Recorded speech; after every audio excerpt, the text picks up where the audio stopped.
The presentation that follows will, he says, refer to some violent imagery describing the cadaver synod. And there will also be moments of singing, which we expect to be loud. And we look forward all the more to his talk titled Heavy Metal Gimmickry with Warrior Pope.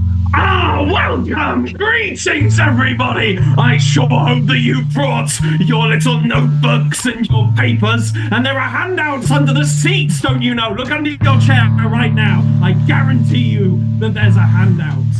Yes!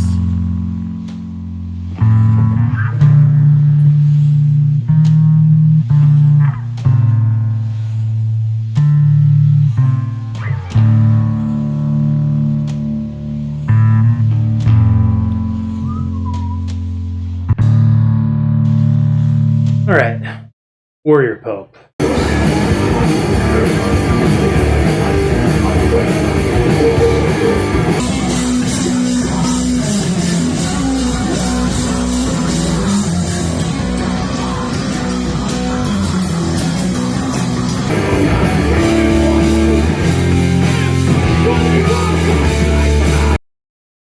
A couple of facts about this album. Credits. Clocks in around 40 minutes. Professor Michael Bishop did the spoken word on Bishop's Take, Condemnations of Formosus. Mark Roscoe did the engineering, mixing, and production. Warrior Pope did the production. Joe Dunlop, Henry Duran did the cameras. Cover art was done by Normal Gergely. As far as the lineup, got Ollie Foxen on bass, Katya on drums and the bowed cymbal, Jack Andrews on guitar and noise, David Burke on vocals and trombone. All right, so who's Warrior Pope?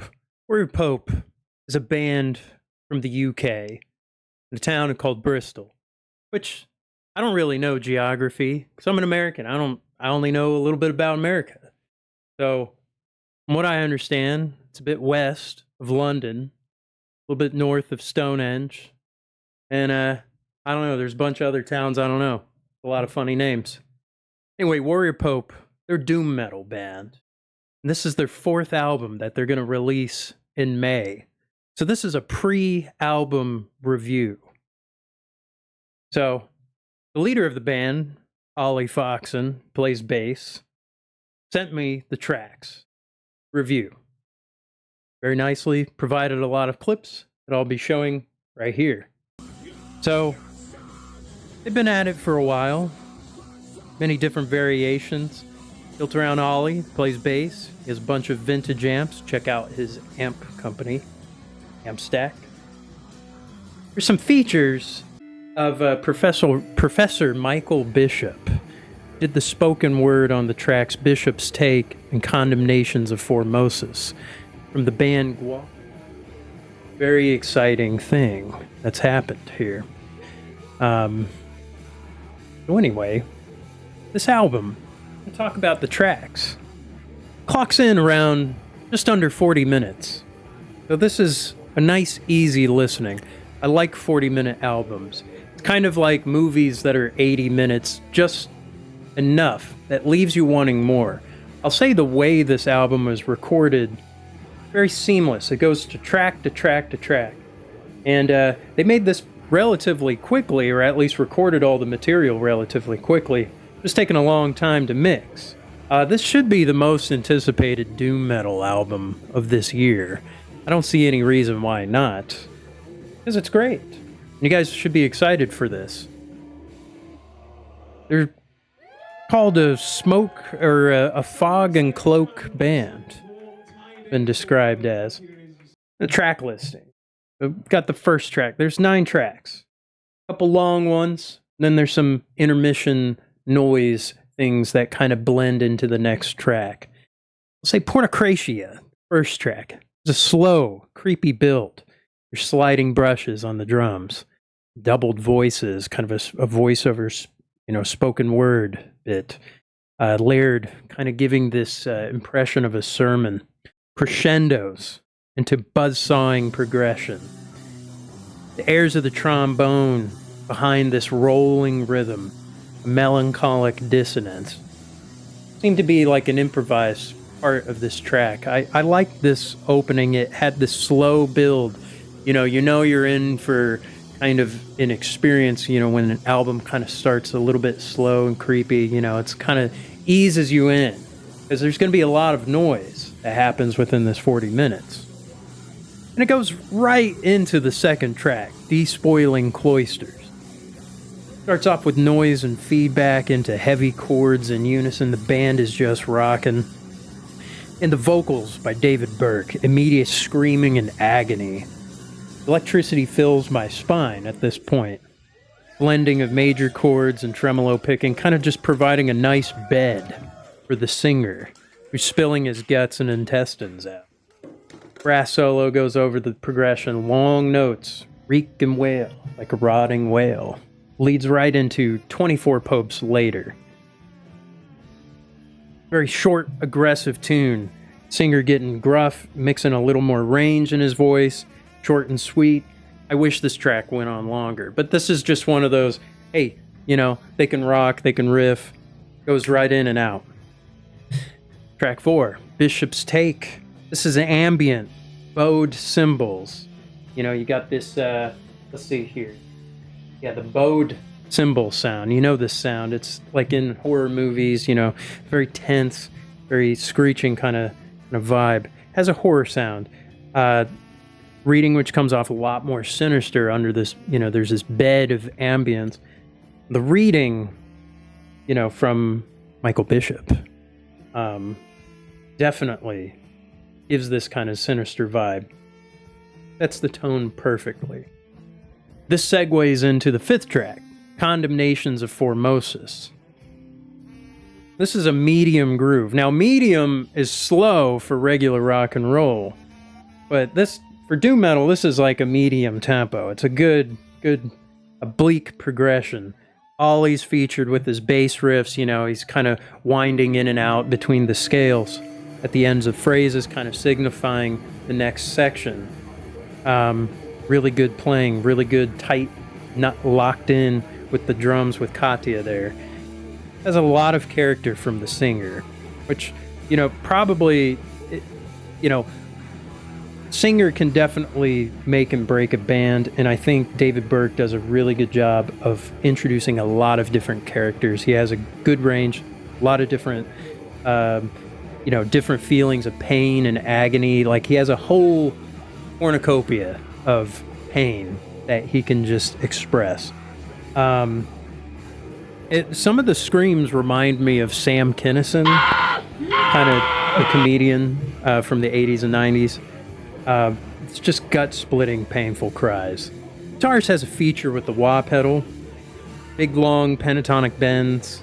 Leads into demonic screeches in the background, layered with speech, more relaxing groove.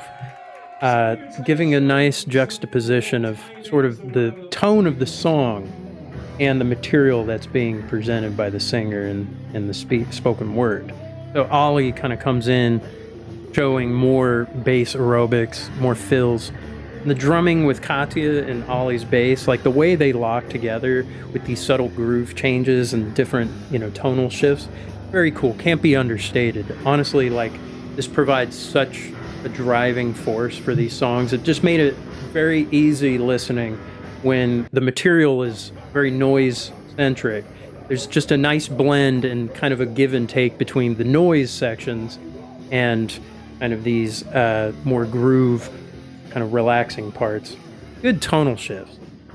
It leads us into the next song, Experience Severing.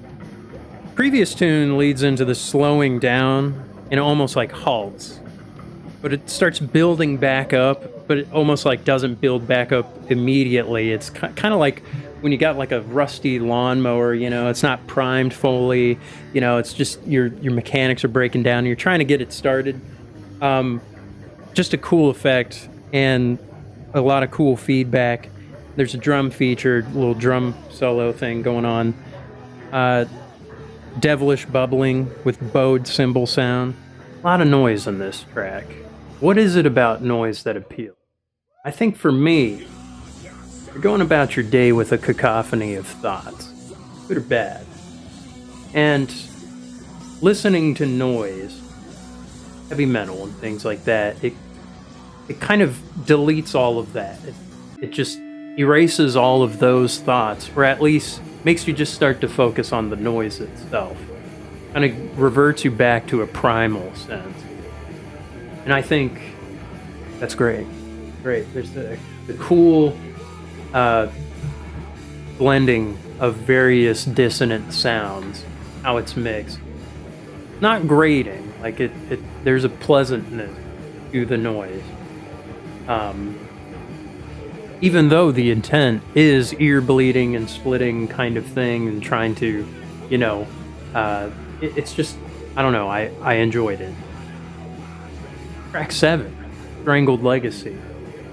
It leads into probably the sweetest sounding bass riff to kick off the next epic track. This is kind of the long track. The whole album, seamless.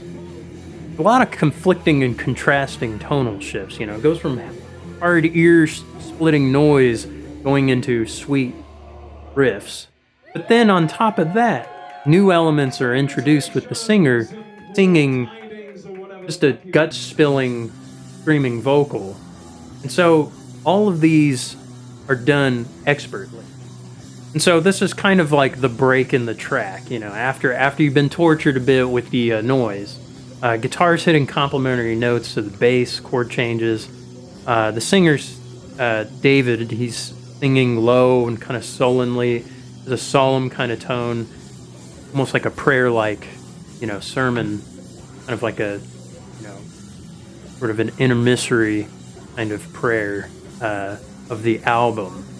He's kind of building up, going into a belting voice, and then eventually the climax of the track goes into this saw-like tone, matching the guttural screams and growls. Leads into a trombone solo to long low notes. Kind of meanders a bit, and then the song just has a big dynamic drop, and it ends almost unceremoniously. Leading into track 8, Rotten Sun. Tension, filled with the bowed cymbals creeping in. A lot of the tracks, start with these kinds of horror sounds in different interesting ways. Feels like a rusty playground, being kicked around by the wind. Very interesting sounds. I would say the singer at the beginning of this song almost sounds a little misplaced, a little almost off key or just not quite matching the groove or the feel of this, just in my taste. But however, I liked his character choices in the rest of the album. I thought it sounded great. I thought everything was blended well, very interesting choices, and I liked it. Builds up, and then it kicks off into this monstrous wall of sound. Sounds of hell itself opening up. The mixture of kind of the Sam Kinison high octave reaches. And then it drops back to a mid-tenor kind of tone that he had at the beginning of the track that I think worked better in the middle. Singer has moments sounding like Devin Townsend. I mean this full compliment. Just really impressive character voices that he's doing. The guitar solo kind of whooshes and slips in almost undetected. Almost more of an underscoring than I would say like a solo. Kind of like a wah pedals, kind of a simple melodic line. A little more, like the chords start to become more open. A little more like, suspended chord kind of sounds. Open strings ringing out. A little more texture, kind of that kind of stuff. Drums start to pick up, rumbling bass, leading into one more go around the progression, then it just stops. Kind of a sudden end. The last track is The Method. Now this one is more aggressive, kind of cool rhythmic riff. Gives me shades of like the heavy classics like Sails of Sharon. Chord progression for the verses. The singer just shredding his voice, like just his throat, giving it all. I think the vocals were a bit low on this last track, but all in all, I think this is an essential doom metal album. Made in the current day, as timeless themes. A story that isn't told very often in music. Kind of these 9th century, papal characters. Very interesting themes. You want to kind of stand out as a band, and you kind of want to distinguish yourself. And sometimes there's a fear of maybe getting too gimmicky, but I love the gimmicks in heavy metal. I don't care. Like, there's a band, Hell Butcher, that me and my friends talk about, and like that guy is like full on. This is an essential doom metal made in the current day with a very interesting story. Hey.